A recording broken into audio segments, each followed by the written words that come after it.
चुनौती देते हुए आमरण अनशन का डेट घोषित करते हुए आगामी 13 तारीख को अनिश्चितकालीन आमरण अनशन की शुरुआत करने की बात जो है कि कही गई है। इसके बाद केंद्र सरकार सीधे एक्शन में आ गई है और केंद्र सरकार तमाम फाइलों का निपटारा कर आमरण अनशन के कार्यक्रम के पूर्व ही सारे मामलों का निपटारा कर देना चाहती है। केंद्र सरकार की जो है कि बड़ी दलील है और केंद्र सरकार मानती है कि EPS 95 के पेंशन में वृद्धि करने से गरीबी उन्मूलन के कार्यक्रमों को सफलता दिया जा सकता है और बुजुर्ग दंपतियों को जो है कि क्रय शक्ति बढ़ाने और उनको जो है कि आत्मनिर्भर करने की दिशा में एक कारगर कार्यवाही इसे मानी जा रही है। और इसी को लेकर केंद्र की मोदी सरकार ने जो है कि फाइलों को आगे बढ़ाते हुए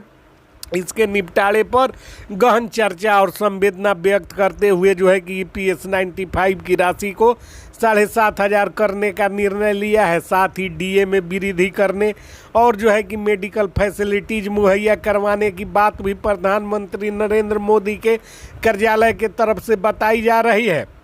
आप सभी को बता देना चाहते हैं कि EPS 95 की राशि की वृद्धि करने का समय अब बहुत करीब आ चुका है। इसमें अब कोई ज़्यादा विलंब नहीं रह गया है और जो है कि कमांडर अशोक रावत को बड़ी सफलता मिलती हुई दिख रही है और कमांडर अशोक रावत के प्रयासों का प्रतिफल देश के 72 लाख जो है कि EPS पेंशनर्स को और प्राइवेट सेक्टर के कर्मचारियों को मिलने जा रहा है। प्राइवेट सेक्टर के कर्मचारी लगातार जो है कि मांग कर रहे थे और उन्हीं मांगों को लेकर देश भर में आंदोलन खड़ा करने का काम कमांडर अशोक रावत के नेतृत्व में हुआ था और अब कमांडर अशोक रावत के नेतृत्व में ही आगामी कार्यक्रमों के तहत 13 तारीख से जो है कि अनिश्चितकालीन आमरण अनशन की घोषणा के बाद सरकार सख्ते में आई और सरकार ने तमाम फाइलों को खुलवाया है और फाइलों पर जो है कि मुहर लगाने की तैयारी जो है कि चल रही है। इसके बाद EPS 95 के पेंशनर्स का पेंशन जो है कि 7,500 किया जाएगा, सम्मानजनक DA मिलेंगे और मेडिकल फैसिलिटीज दोनों पति पत्नी को देने की बात जो है कि सरकार बता रही है। आप सभी को बता देना चाहते हैं कि सरकार जो कह रही है उसे करने जा रही है और सरकार के इस कार्य में जो है कि मनसुख मांडवीय श्रम एवं रोजगार मंत्री की बड़ी अहम भूमिका है, क्योंकि यह मूल विभाग EPS 95 के लाभुकों का यानी कि पेंशनर्स का मूल विभाग वही है जो है कि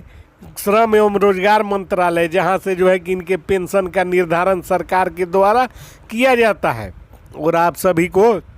बता देना चाहते हैं कि सबके पीछे जो है कि सक्रिय सांसदों यानी कि विभिन्न राजनीतिक दल के सांसदों का प्रयास भी बड़ा सराहनीय रहा है। उन लोगों ने स्थगन प्रस्ताव देने से लेकर और जो है कि तमाम तरह के जो है कि अवसरों पर सरकार को घेरने का काम किया है और सरकार को बताने का काम किया है कि यदि EPS 95 के पेंशनरों के साथ न्याय नहीं होता है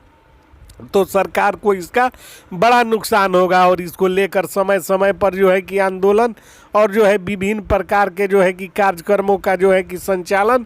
अशोक रावत के नेतृत्व में तो हुए ही, लेकिन सांसदों ने जो है कि अलग अलग दलों के सांसदों ने लोकसभा में भी इस मामले को उठाकर काफ़ी गंभीरता से जो है कि सरकार के समक्ष मुद्दा बना दिया था। और अब जो खबर निकल कर आ रही है उसके अनुसार EPS 95 के पेंशनर्स के तमाम मांगों को मान लिया जाएगा और उनके पेंशन को 7,500 रुपये किया जाएगा और मेडिकल फैसिलिटीज दी जाएगी और साथ ही साथ उनको जो है कि DA में वृद्धि का लाभ भी प्राप्त होगा।